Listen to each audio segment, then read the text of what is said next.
WWE has got a jobber-filled roster, so that means that we bring you jobber news, but we're going to try and make the most of it and put this shit over. Welcome back, guys, to Fog Wrestling. This could be the Fog Wrestling jobber battle royal in terms of news, because we're bringing, not one piece of news, not two, not three, not four. This isn't a 5-for-1 special. This is like a who's who of nobodies in WWE or AEW, and we're bringing it all to the one video. I'm looking forward to it, because guess what?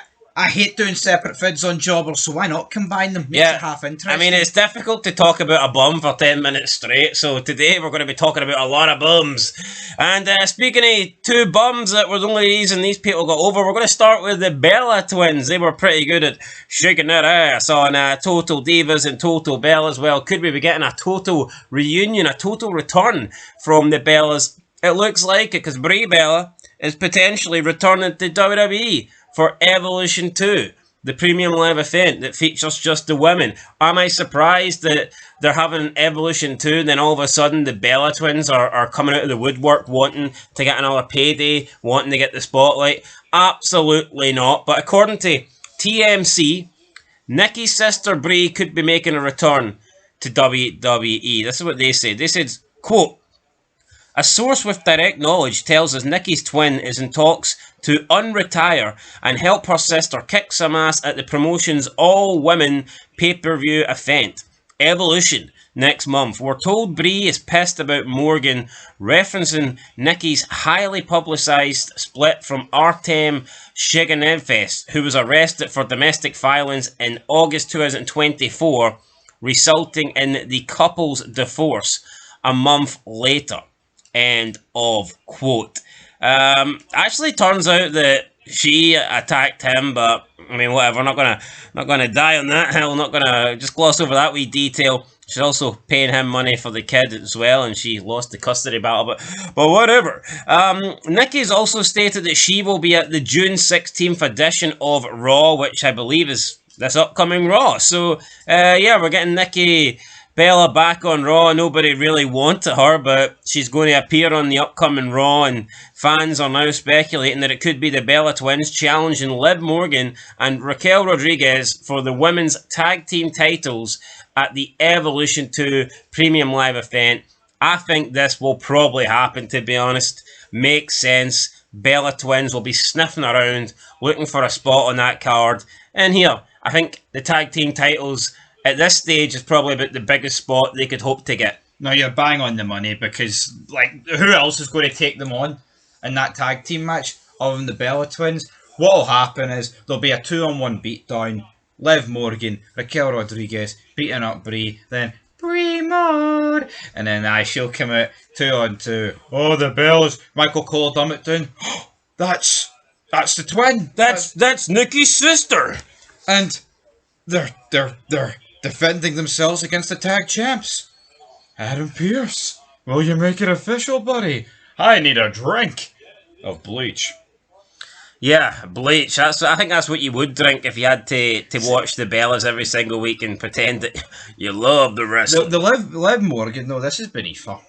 See the tag titles against the fucking, the 43-year-old Bella twins, man? Yeah, Liv Morgan, I think, has been caught a bad deal in WWE.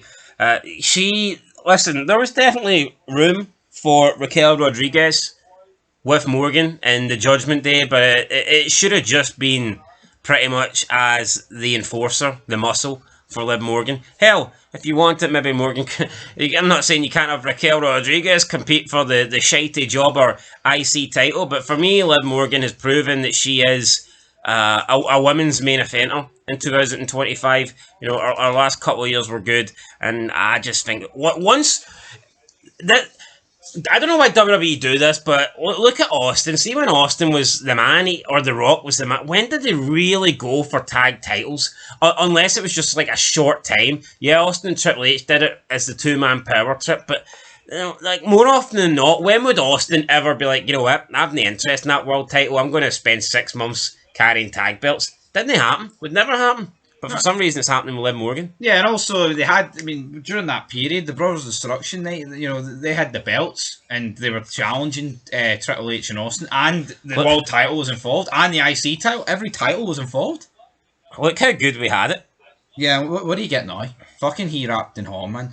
It's crap, is what it is, and also right. See, for the first Evolution back in 2018, people were 7 years younger. See, bringing back like Lita and Trish, totally understandable, and other women like that. Do you not think in 2025 there is no fucking need for the Bellas? This is simply just for them to make a bit of money. And also, if they are going to bring back Total Divas, then maybe the people who were at the forefront of it the first time around, it's good to get them exposure on Netflix. Here, possibly. Anyway, Nikki Bella. That's not all we've got to say about her. Oh, no. She did the Nikki and Bella Brie show on, I don't know what it is. I think it's on YouTube, and she commented about criticism that she's received for her appearance on Raw.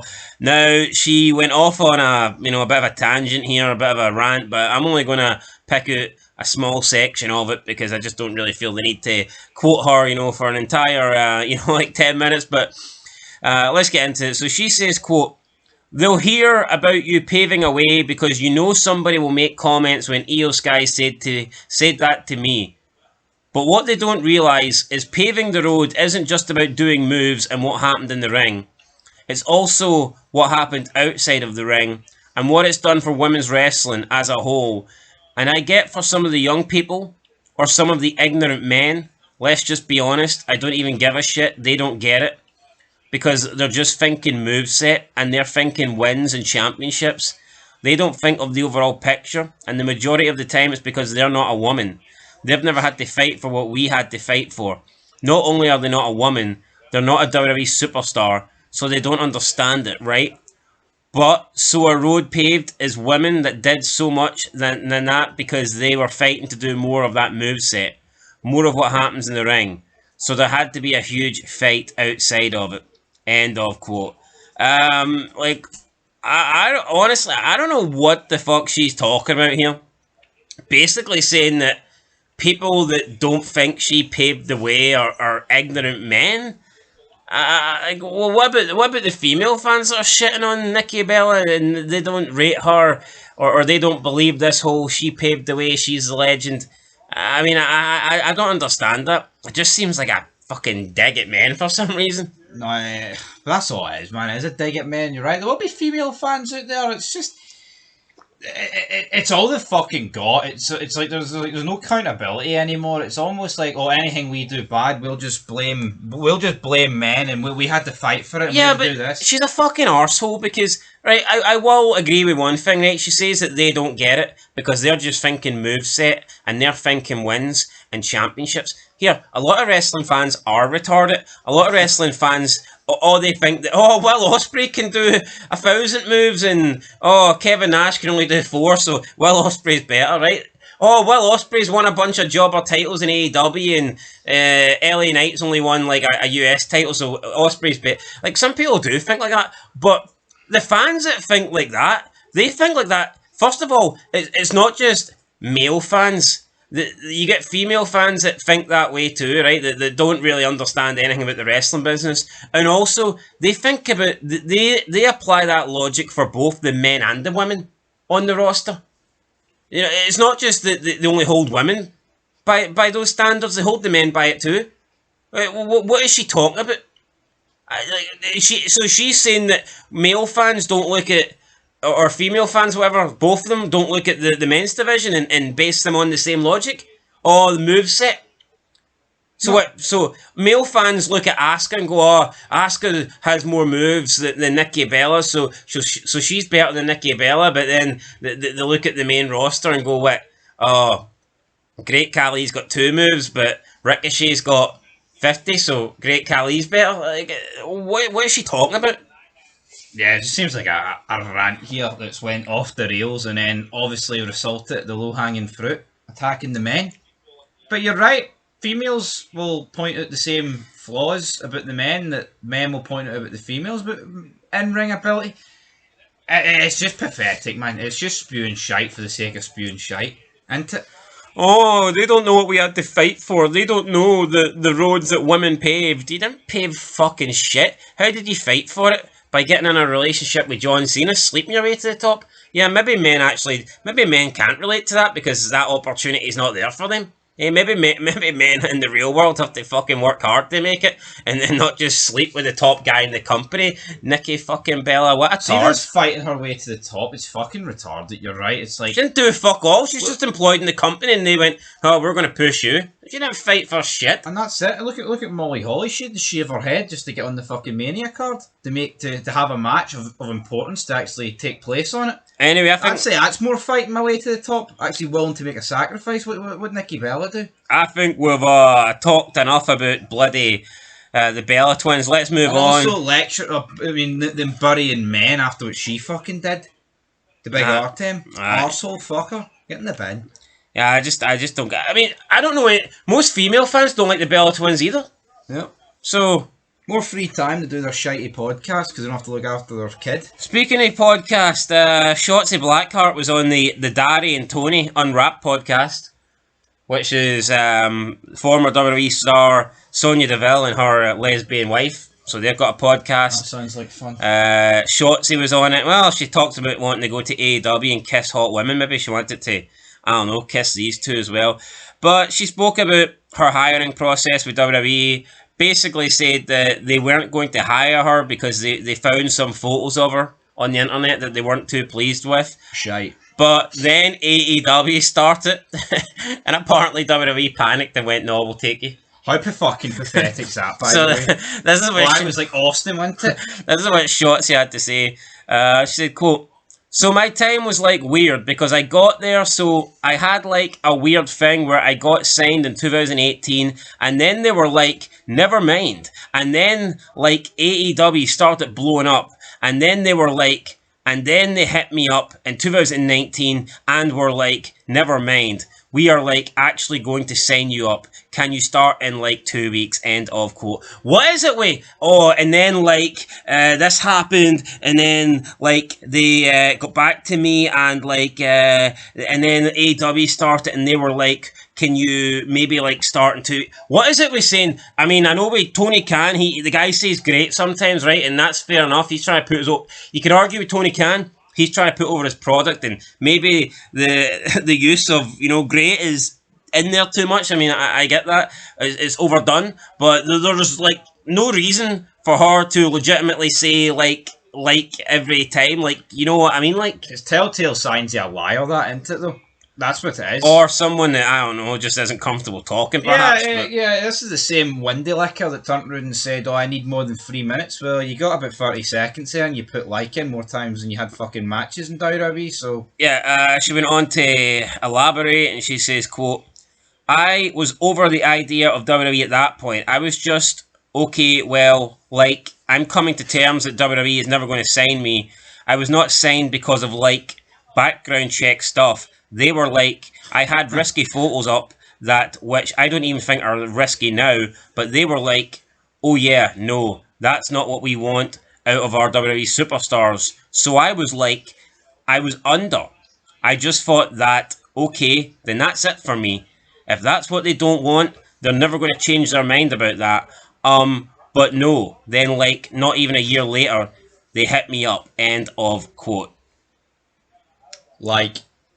Yeah, so I mean, like, in a Hit the nut, like button. I get that. Yeah, imagine if we had as many likes as Shotzi Blackheart. Our feeds would be skyrocketing to That success. East Wing would be completed. Getting expanded, get an extension on that East Wing. West Wing as well, South and North. Alright. Anyway, before this video goes south, let's just sum up this Shotzi Blackheart thing. So, basically saying that she was in talks with WWE. It looked pretty good. They then decided, nah, we ain't going to sign you because you've got risky photos on the internet. We're not looking to sign someone with that kind of background. AEW then opened up and WWE decided, holy shit, we can't allow AEW to sign this rock star Shotzi Blackheart, so we need to get her instead. Is that no embarrassing though, right? So they've got morals. They're like, right, we're not going to sign you because you've got some risky pictures. We don't like people covered in shite in this company. And other shite like that, like, you know what I mean, like, and then because AEW like starts a new company, like, they just deem this person more worthy, like, of being Come on, brother. No, it's fucking ridiculous. I tried to fit as many likes in there as possible. By the way, but no. Why are we treating Shotzi Blackheart on the level of like a Stone Cold or a Rock? Doesn't make any sense whatsoever. and I just want to point out, I know on occasions there, me and you did rip the piss out of her, but when I was actually quoting what she said, I wasn't adding any extra likes in there. There was legitimately, we've legitimately got about a dozen likes in about 2 sentences. Yeah. So, anyway, Shotzi, congratulations, begging for a job in AEW. See these interviews, man. I think it's all fabricated shite. It's exaggerated. Well, there's no proof, is there? Yeah. I mean, we're never going to find out the truth. No, absolutely, man, because She could be Shotzi Meltzer for all we care, or no? she is trying to put herself over. Yeah, come on. She's saying that she was such a big deal that WWE had to sign her because they couldn't risk AEW getting her. I mean, that's absurd. Maybe there is a few people out there that WWE would sign to prevent AEW from getting their hands on them. Shotzi Blackheart ain't one of them. I just don't understand it because around that time, 2019, Vince has got control of the company. They're on Fox, right? Got that deal happening. Why get Shotzi Blackheart in? Is she going to help Fox get that 4 million number? Where was she before WWE? I don't know, Indies? Getting shat on? Maybe that's why McMahon hired her. That could be, actually. Right, so What a maneuver! let's move on to Cody Rhodes. He's pretty much said that, yeah, he might have been the uncoolest leader of the Bullet Club, but he said that he was the most profitable, easier for me to say, profitable member, and that the Bullet Club made more money when he joined than any of the guys previously before him. So that's what Cody Rhodes went on to say. He says, quote, "You know what I've come to realise about the Bullet Club? And I talk with AJ, I talk with Finn about this all the time. Bullet Club was so cool when Finn was doing it, so cool when AJ Styles was doing it, but they weren't printing money. It wasn't the money-making enterprise. I joined and it did start making money. However, it was the least cool thing ever, and I realised I was the sold-out commercial Bullet. And that's why I leaned into it a little bit at the end. So when I look at the leaders of the Bullet Club, I don't mind when people get into these heated arguments about how awful I was for it, because, well, we were doing well, we were in places that were sometimes empty, but yeah, no, I know I was a pretty poor."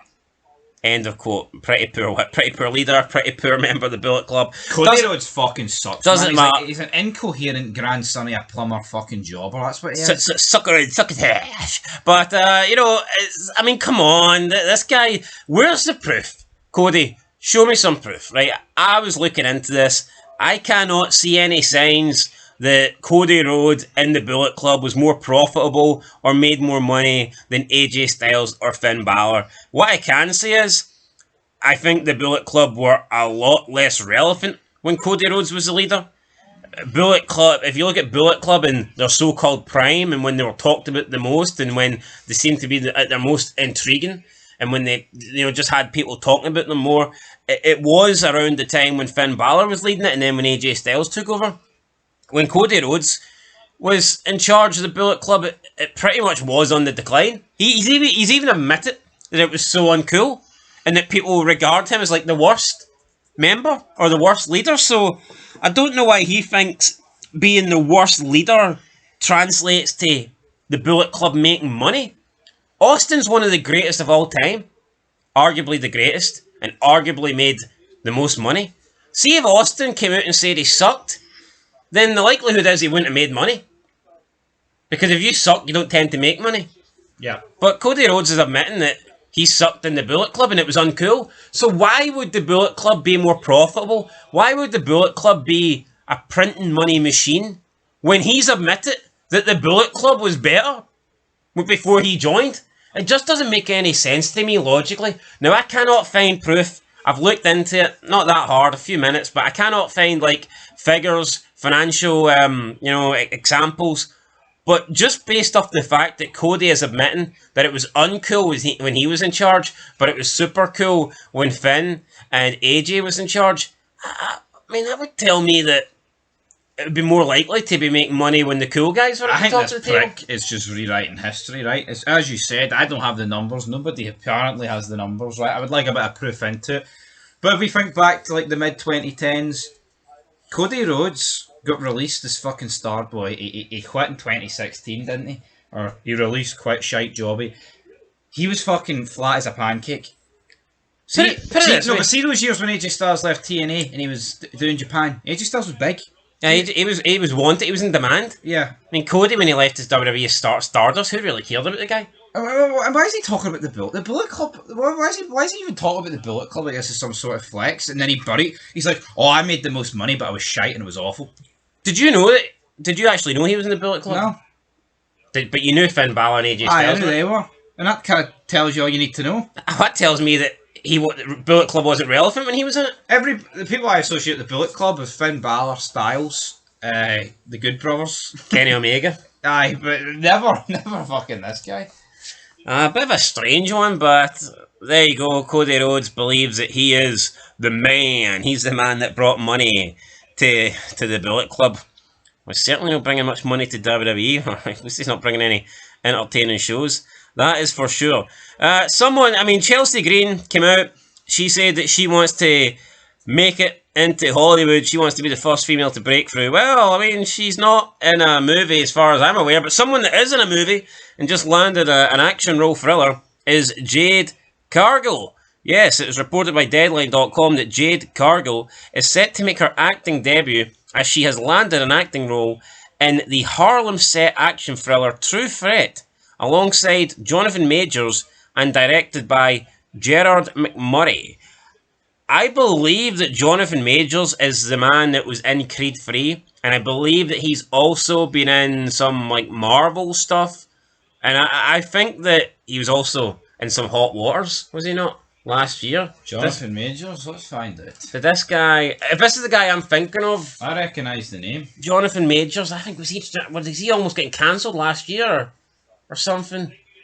He's 35. What happened? Controversy. I'm pretty sure there was. He was convicted of assault and harassment against his ex-girlfriend Grace Jabari. Aye, but this guy was in Creed 3. I'm pretty sure he's the guy that fights Apollo's son. Aye, looks it. Pretty poor. Can't even think of Apollo's son's name, isn't it? Adonis. Aye. See, that's how over Adonis Creed is. I had to address him as Apollo's son. Aye. So but as over as Cody Rhodes, non-existent. He was terminated, not killed but removed for offenders. Who by Arnold? Aye, he was removed for offenders the Kang Dynasty. Listen to the state of that, the offenders the Kang Dynasty, the fucking dung. Anyway, production is set to start this fall in True Threat. Majors plays Fernan Threat, a special forces operative seeking justice for his son's murder by infiltrating a gang-controlled building in Harlem to confront its leader, Shallow. Jade portrays Mika, a key Apollo Kids lieutenant running the building's red light district. No, let's call a spade here with Jade Cargill, right? What's the fucking point here in the company? Misses months at a time, comes back for shite meaningless feuds, and then just fucks off again. See if she wants to do Hollywood, fair play to her. Just get rid of her. No, what bothers me though, do you not think people still mark out over Jade Cargill and say, oh, she's got potential, she's a star, someone that always rants and raves about her is the hater. I'm not burying the hater, I think the guy's pretty entertaining. But when are we going to stop saying Jade Cargill's got star potential or Jade Cargill's got... and just start saying, hold on here. Her WWE run, she's done nothing and she was actually better in AEW. When can we actually just admit that her run in AEW is far superior to what she's done in WWE? She's done nothing. Came in, tag teamed with Bianca and put on a lot of botchy tag team matches that did not deserve to be on premium live events. Let's just put it that way. For WWE career for me, it's been a letdown. No, I totally agree. It has. And then when she's getting injured and then getting into movies, you're just thinking, is it ever really going to happen? It's been on and off. And you look at this Naomi feud in return. It's fucking flat. The only person to benefit for that's Naomi. You would think the return person would benefit, wouldn't you? Yeah, but it just seems like they kind of squashed that and then moved on. Yeah. Crap. And this movie, I'm not going to watch it, not going to pretend I care about it, but fair play to her, she landed a role. And you know what, she's 33. I know, everyone's getting on in age, man. Tony Khan booked her better. Is what it is. It was almost like people. The way that Jade Cargill gets hyped up, you'd think she was like 21 or something. Aye. Massive future ahead of her. It's like, she's 33 and isn't really doing much. She's been in WWE for like 3 years almost. Yeah. And does nothing. I know, shocking, isn't it? Absolutely shocking. Alright, up next we've got Natalya. Veteran WWE star believes that Blake Monroe, aka Mariah May, is the total package. Not Lex Luger, but she means the total package in terms of she's got everything. To be honest, I'm not actually going to read through all this because it's pretty lengthy. So basically, she just said that she thinks Mariah May is the total package, that she's got everything you could possibly want, and that she's really looking forward to seeing Mariah May versus Tiffany Stratton. And that is pretty much it. Right? I think that Mariah May is the total package, but the fact that she's a total package, that would tell me that, obviously a lot of the women aren't the total package. Just got to be honest, like, most people don't have everything, especially in wrestling. There's very few people that you feel like, oh, you've got the look, and you've got the ability to talk, and you've got the in-ring ability as well. I think for a female wrestler, Mariah May is good in the ring. I look at maybe someone like LA Knight. That's probably his weak spot, isn't it? I think LA Knight looks good. He's got the look, he's got the body, he can definitely talk. But the thing that probably lets LA Knight down a little bit is his in-ring work. Yeah, but Jey Uso's awful in the ring, and he gets pushed, so it's not just a case of, well, that's why LA Knight's being held back. No, I'm just using that as an example. As good as I think, like, most people kind of do have a weakness. No, I agree. Even if they're not, I don't think LA Knight sucks in the ring, but I think that... See, it's so... No, but right? See, no, my point is, see if you've got the three categories, you've got in-ring work, like appearance look, and mic ability.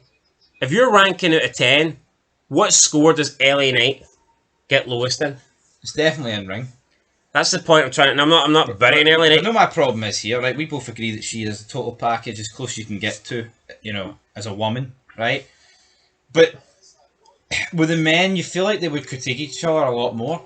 Natalya probably believes that 100% of the roster is a total package. That's the point I was getting at. Yeah. If she believes... No, but if the fact she's saying that Mariah May is a total package... Who's not? That tells me that, well, a lot of the women aren't the total package. Aye. But she's not going to... never admit that. But she's not going to come out and say, well, Mariah May is the total package, but me, I was never the total package. I couldn't cut a promo to save my life. Which would be the truth, but she'll never turn around and say that. Yeah. Just... I mean... See, being the total package, back in the day, a lot of people had it. See now, even the men. Who is a total package?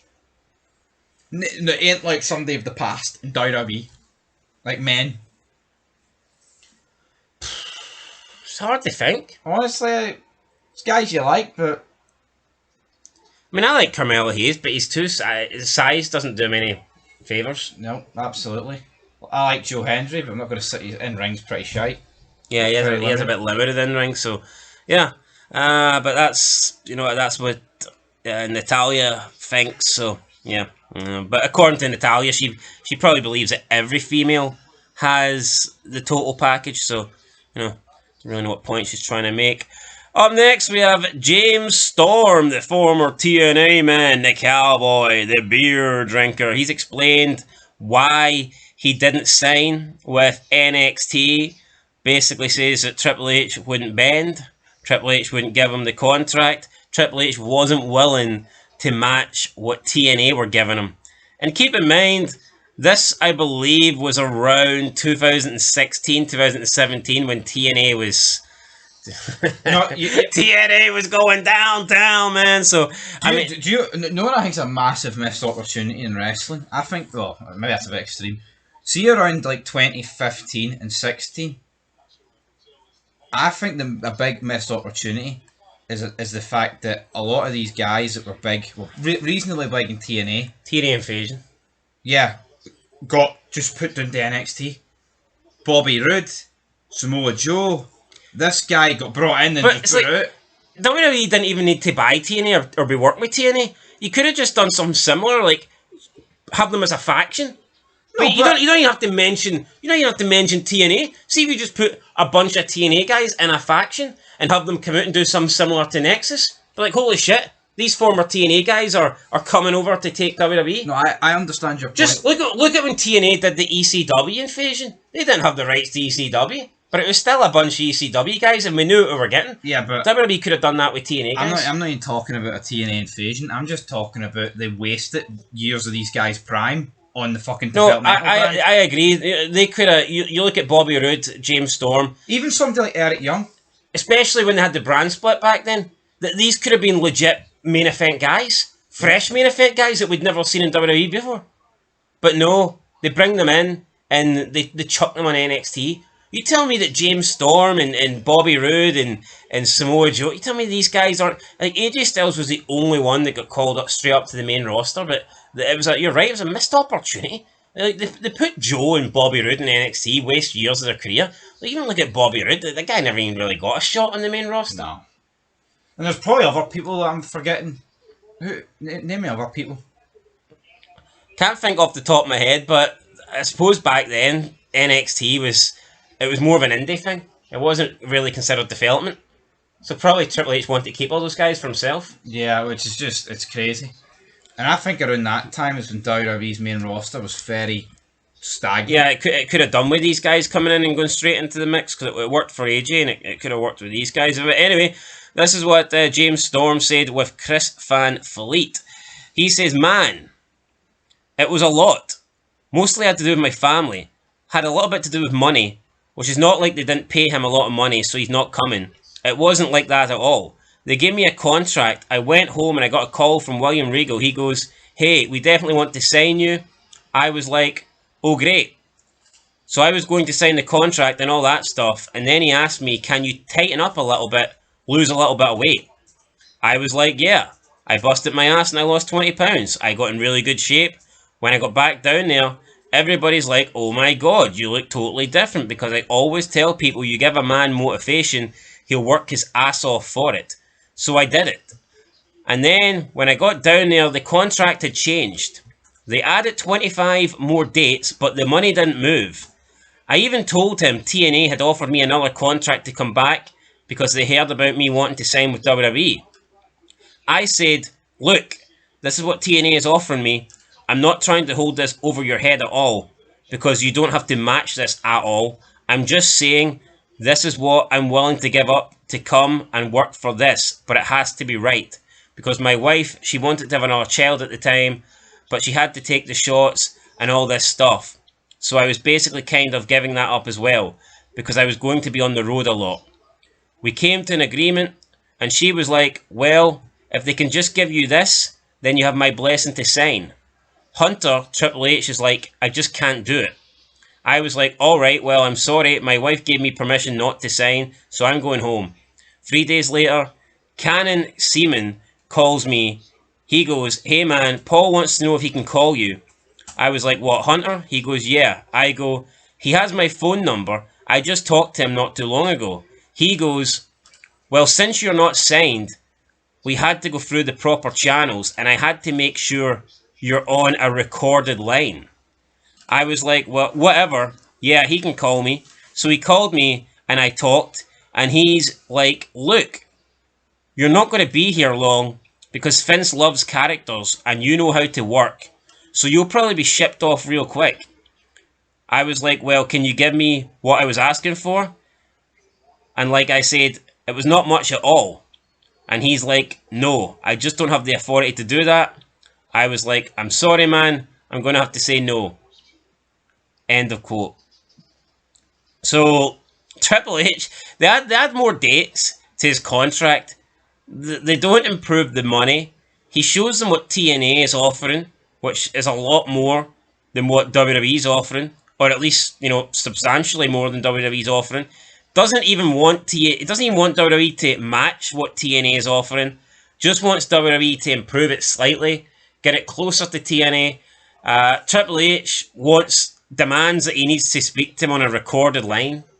What the fuck is this? Sounds like some weird government shit. It does. Your phone call will be recorded. And then on the phone, Triple H is trying to put him over. Here, you won't even be on NXT long because Vince loves characters. And you'll be shipped off to the main roster quickly. But when he asked for more money, Triple H said, I don't have the authority to do that. Come on. At this time, Triple H didn't have the authority, or he didn't want to. I mean, who knows, right? But no, I don't understand about this. It's like, here you've got them refusing to give James Storm, TNA World Champion, some fucking extra money, right? But now they'll dish out fucking jobber money. Well, I say jobber money, money to jobbers. Like Roman Reigns get 15 million a year.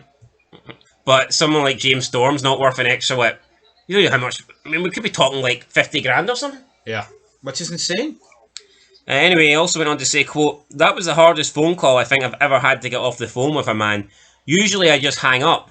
I was like, oh man, am I making the right decision? But in hindsight, I didn't know at the time.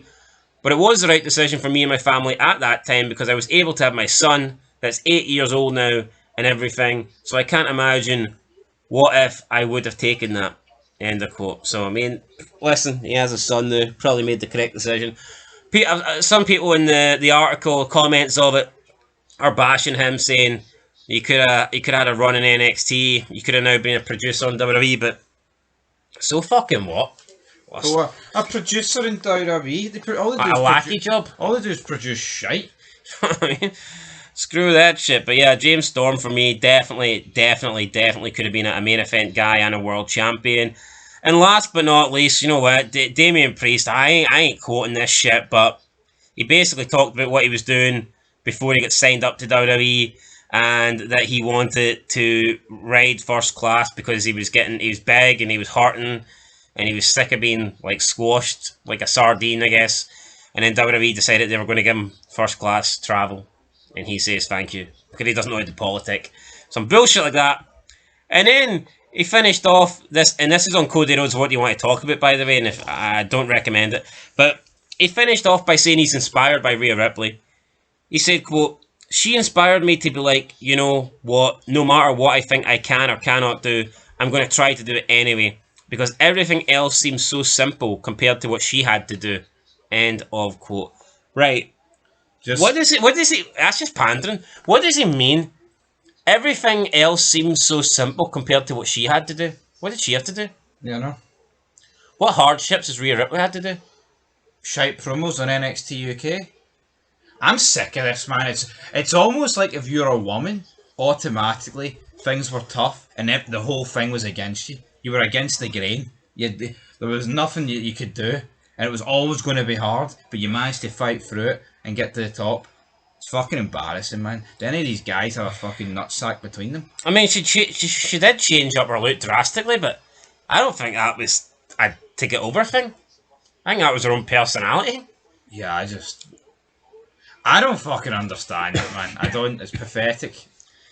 It is pathetic. And honestly, that fucking podcast, Cody Rhodes sitting there like he's the dog's bollocks, man. You know what I mean? Sipping. You ain't shit, Cody. You ain't shit. Sipping tequila at red cups and, oh, me and Seth Rollins had to produce a show once. And it was probably the fucking lowest rated show of them all. Aye, can somebody produce a good show, please? No, I don't get, man. This is a guy that's got decades of experience, him and Rollins under their belt, and like he's fucking marking it. Oh, fangirl, oh, we get to produce a show. I mean, anyone that's watched wrestling for any period, even a fucking year, could produce a show. It's not rocket science, man. I mean, there's a big difference between producing a show like fucking Game of Thrones on HBO than this shit. Yeah, what's he really producing? Oh, this match is going to go first. This match is going. It's a fucking house show. I know. I mean, what's he really producing? Oh, we were in Kentucky and we got snowed in, and it was up to me and Seth. He's a revolutionary, a visionary. Fuck off. Fuck him. Fuck every single one of them. They're pish, man. Anybody could do it. Anybody could fucking produce a house show. You're right, though.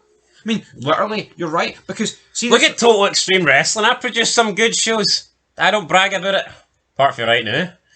He wants to say I could be a channel membership gimmick. See if Cody Rhodes turned around and said, oh, Triple H went down and me and Seth Rollins had to produce WrestleMania. I could. All right, that's half a flex. It's WrestleMania. But a house show. Yeah, a fucking house show. Could have been the shitest show of all time and there'll be no proof. I know. I mean, Oh, no, but it's funny. We're supposed to bow down and to them producing a house show, but see guys like Hogan, fucking laid the way. revolutionised wrestling. They're See McMahon. Oh fuck them. They're evil. But we produced the house show. We're great. Yes. Love us. Anyway, guys, that's it. Leave a like, leave a comment. If you want to throw in a wee channel membership, that would be greatly appreciated as well. So, yeah. Absolutely. No pressure, but if you want to do it, then go ahead. Every little helps. Any idea you want, we'll do. Yes. Become a channel member today.